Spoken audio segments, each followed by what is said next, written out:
Why Wall Street is exploding your water bill. The envelope looks ordinary. The number inside doesn't.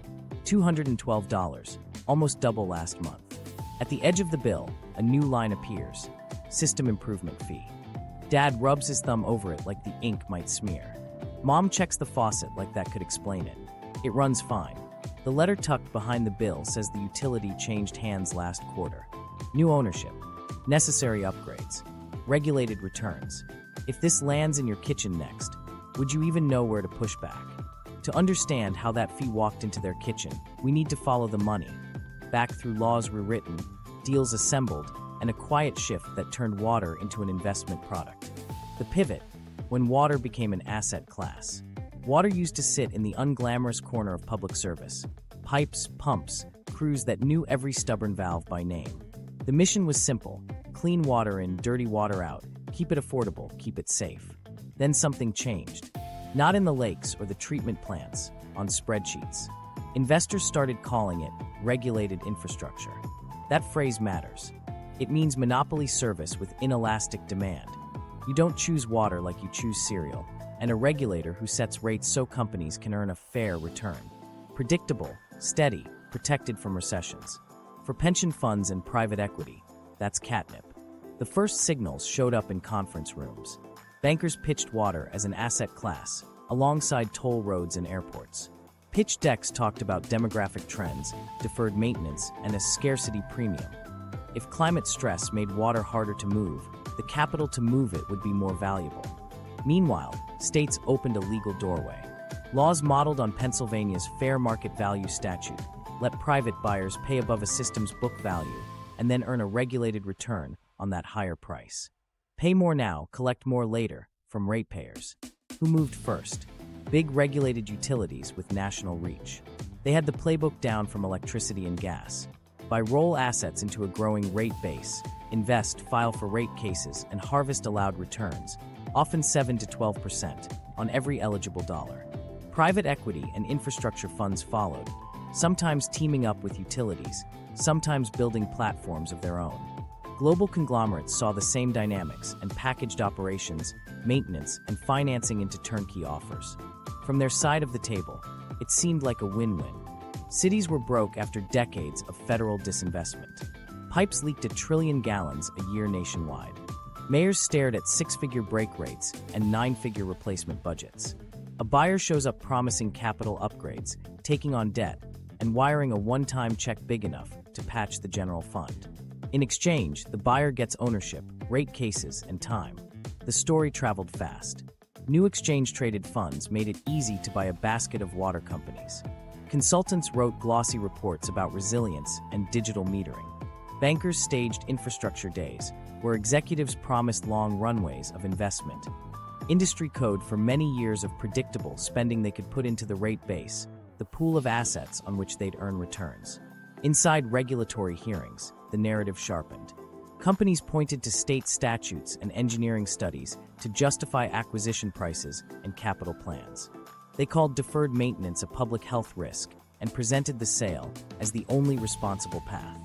Expert testimony came with binders of depreciation schedules and cost of service models. On the other side of the dais, commissioners with too few staff and too many dockets weighed safety, affordability, and the law's promise of a fair return. Here's the twist that rarely made the press release.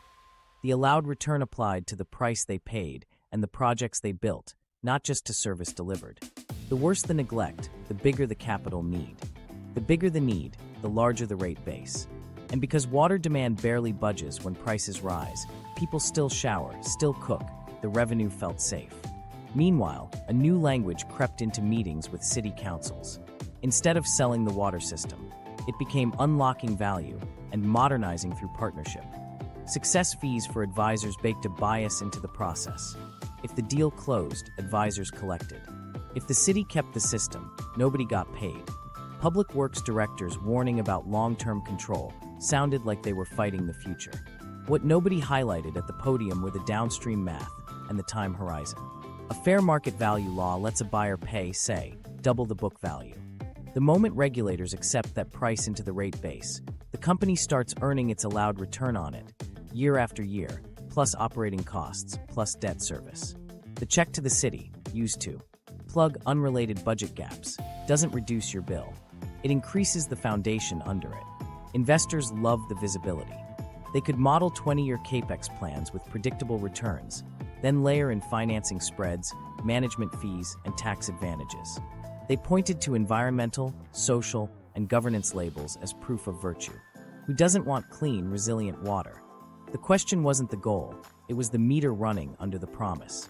Early acquisitions drew little attention beyond local news. Then bills started to move. Surcharges appeared with neutral names: distribution improvement charge, system infrastructure fee. Rate riders allowed mid-cycle adjustments, so companies didn't have to wait for full rate cases to start earning on new projects. To executives on earnings calls, this sounded like prudent cost recovery. To households, it felt like a bill that learned new tricks. Back at the kitchen table, the family in our opening scene didn't know any of this. They just knew the bill jumped the quarter after the sale, and the explanation was wrapped in acronyms. Their city had swapped a public service for a financial product with a guaranteed return, enforced by a regulator they'd never met. That pivot didn't happen overnight. It happened meeting by meeting, clause by clause, while nobody was watching, until water, the thing you can't live without, fit neatly in a portfolio. The acquisition playbook: how private equity buys your water. The hunt starts with a map of red and orange dots, systems flagged as distressed. Aging mains, chronic leaks. A city council that's rotated 3 times in 4 years. Debt limits hit, grant applications stalled, boiling advisories too common to trend. These aren't failures, they're opportunities. A fund analyst builds a short list and calls a banker who knows the mayor's chief of staff. First, the promise. The buyer arrives with slide decks and a tone that sounds like relief. We'll assume your debt. We'll replace 30 miles of pipe a year. We'll upgrade the treatment plant to meet the next decade of standards. And we'll wire a one-time payment big enough to renovate the library and finally fix that bridge you've put off. They don't call it a sale. They call it a partnership. The number they quote isn't book value. It's fair market value, backed by an appraisal method the state now accepts. Meanwhile, advisors circulate in the background. Consultants hired to conduct a strategic review, gather asset data, hire valuators, and draft bids. Their fee structures matter. Contingent fees pay more if a deal closes than if the city keeps control. That tilt doesn't show up on the podium, but it leans on every memo. The public works director raises a hand. If we lose in-house crews, we lose the people who can find a leak by ear. The reply is corporate. We'll retrain, we'll optimize, we'll bring best practices. The deal stack gets assembled like scaffolding. At the holding company, leverage sweetens equity returns. Debt is cheap. At least it was when rates were low. And rate design lets companies recover financing costs through customer bills. Upstream, there are management fees for the fund and service agreements with affiliates that can bill the utility for specialized expertise. Each layer extracts a slice before a single wrench turns. Next comes the choreography with regulators. The buyer files testimony from engineers and economists who explain why the price is reasonable and the investment plan urgent. They cite statutes that require a fair return on prudently incurred costs and explain that fair market value encourages rational consolidation of small, failing systems. Consumer advocates, when they're funded, push back. What's the bill impact per household? Are there cheaper alternatives? Could the city issue public debt at lower rates without giving up ownership? In the hearing room, language gets careful. The buyer doesn't say guaranteed profits. They say allowed return on the rate base. They don't say surcharges that hit next month. They say riders that align cash flow with real-time investments. They don't say we'll earn on acquisitions. They say synergies and economies of scale. They point to benchmarks showing service improvements in other districts, without mentioning the different geology, the different labor markets, the different histories. Hidden in the annexes are clauses that do the quiet work. Rate riders let the company start recovering costs for replacement projects between full rate cases. Pass-throughs shift commodity costs and taxes directly to customers with minimal lag. Performance obligations come with materiality thresholds and force majeure that create wiggle room when targets are missed. Dispute resolution goes to arbitration. If things go south and the city wants out, termination costs include stranded asset recovery. At closing, a press release goes out with a picture of a ribbon and hard hats. Employees get new badges, some. get retention bonuses. Others get offered roles at lower pay under a contractor. The city treasurer sees a wire hit the account. Council members list the projects they can finally fund. Residents don't get a vote on the purchase agreement. They meet it when the next bill arrives. The first place you feel the deal isn't in the street crews, it's on the line items. A distribution system improvement charge appears. The base rate edges up, with the explanation that the old price didn't reflect full cost of service. A system improvement fee shows up, mapped to the capital plan touted in the sale. The buyer schedules a rate case that bakes the acquisition price into the rate base and ties returns to an investment schedule stretching years. By the time you notice, the staircase is already built, step after step, no headline, just drift. From the investor call, it sounds like discipline. Management touts a pipeline of tuck-in acquisitions, each one adding customers and asset value. They highlight regulatory environments that support constructive outcomes. They talk about rate harmonization, when they fold a small town into a larger district, which often means aligning low historical rates to higher averages. They present drought resilience and leak reduction as both mission and margin. Every mile of new pipe is another dollar in the base. What nobody says out loud is the incentive problem embedded in the model. If you earn a percentage return on capital deployed, the bias tilts toward building more, not building just enough. Smart replacement is good, goldplating is not. But the line can blur when a company's performance is judged by growth in the rate base. Engineering judgment wrestles with financial targets. Regulators are supposed to referee, but they're outnumbered and outspent. And so the playbook repeats. Find the distressed. Offer relief. Lean on fair market value. Finance with leverage. Secure riders. Close. Shift into rate recovery mode. Deliver quarterly.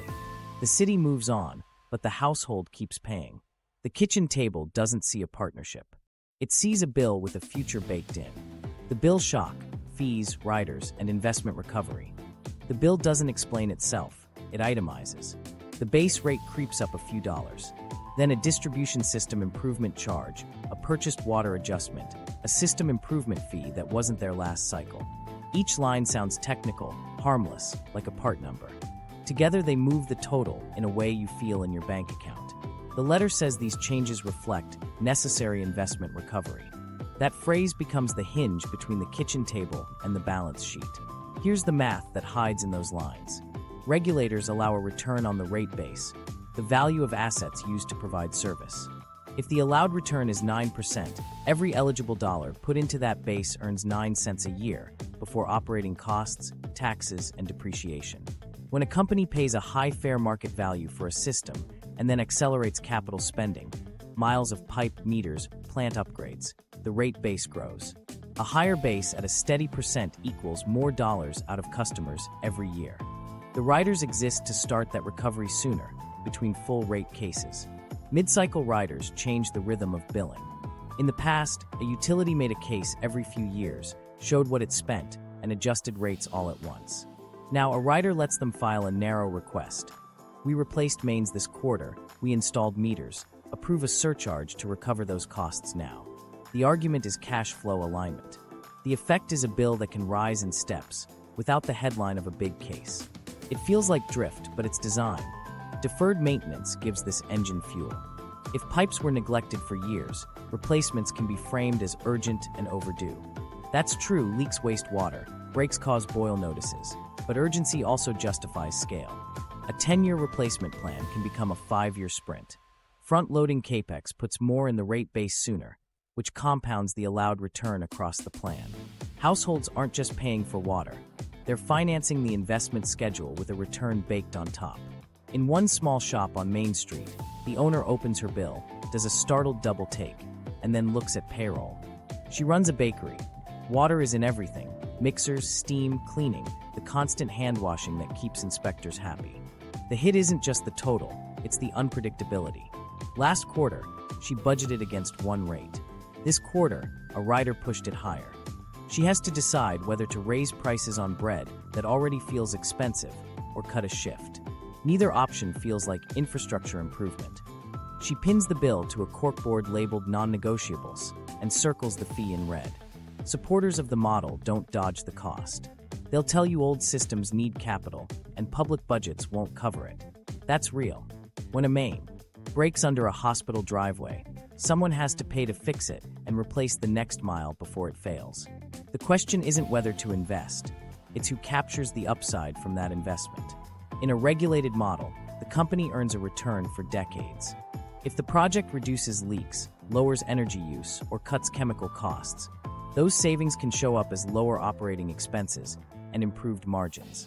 Customers pay the principal and the allowed return. The owner captures efficiency gains as profit unless regulators force a pass-through.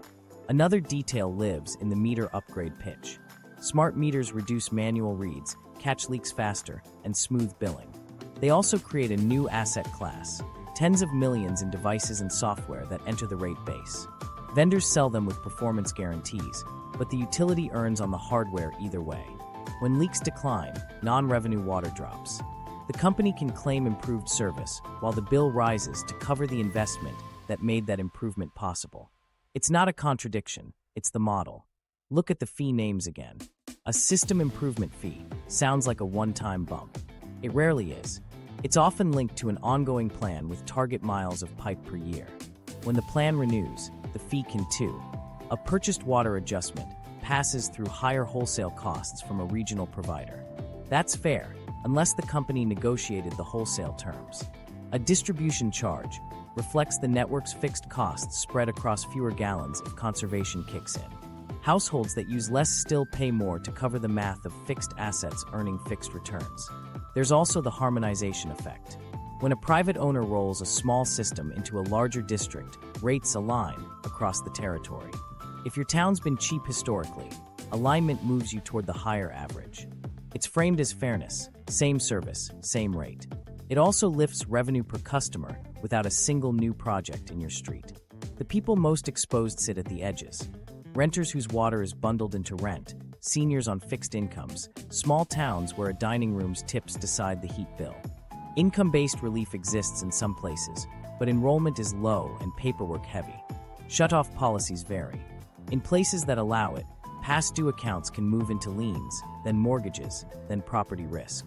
What started as a surcharge becomes a housing problem. Yes, regulators can push back. They can trim requests, cap riders, demand proof of prudence. But capacity matters. These cases are technical marathons. Consumer advocates need funding to audit filings line by line. Without that, fees glide through with expert testimony unchallenged. The bill feels like a weather report. It just happens, and you adapt. Behind the envelope, a spreadsheet updates. Targets tick green, CAPEX deployed, rider approved, rate-based growth within guidance. On an earnings call, the CEO thanks regulators for a constructive environment and reiterates confidence in the multi-year plan. Meanwhile, the bakery decides to raise the price of a loaf by a quarter and cut the afternoon shift on Wednesdays. Investment recovery found its way into someone's hours. Balance sheet alchemy, debt, dividends, and the rate base game. To see why the fees feel relentless, you have to leave the kitchen table and walk onto the holding company's balance sheet. That's where the real engineering happens. Not in the trench, in the capital stack. Start with the rate base. It's the book of assets used to provide service. Mains, meters, plants, pumps, valued under regulatory rules. The allowed return applies to that base. So every decision upstream asks one quiet question. Does this end up in the base? If yes, it's a future earnings stream. If no, it's overhead to be minimized or pushed somewhere else. Debt turns the dial.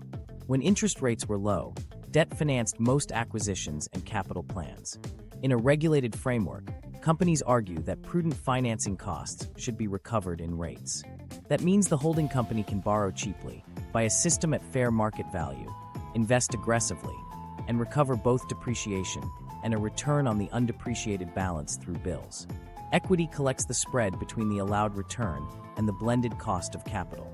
Leverage magnifies that spread. Meanwhile, cash doesn't sit idle. Dividends flow upstream to parent companies. Management fees and shared services agreements let affiliates bill the utility for corporate support. IT, consulting, insurance, even rent. Some of that is legitimate. Some is a gray zone where a regulated utility pays a sister company at a price set by internal policy, not the market. Regulators are supposed to police related party deals, but the paperwork is dense and the categorization flexible. Sale-leasebacks live in that gray, too. A utility can sell a piece of equipment or a facility to an affiliate, then lease it back. The asset still serves customers, the cash goes upstream. Lease payments become operating expenses passed through rates. The affiliate books the rent. Both sides file paperwork showing compliance. From the outside, service looks normal. On the inside, value has migrated. Asset swapping is another move. If a network spans multiple towns, companies can reclassify segments, fold small systems into larger districts, and harmonize rates. The stated goal is efficiency. The side effect is blending cheaper legacy rates into higher averages while expanding the pool over which corporate costs are spread. Every reclassification is a chance to tuck more into the base, to claim more economies, and to reset depreciation schedules. Then there's gold-plating risk, the classic temptation to overbuild when returns are tied to capital deployed. It's not cartoonish. Nobody installs diamond pipes. It looks like choosing a premium material where standard would do. Oversizing a pump station for a growth forecast that's aspirational, layering redundant sensors to justify a smart label. Each decision has a rationale. Together they tilt the system toward higher capital intensity, which means a larger base and more return. Regulatory testimony often counters with the used and useful standard,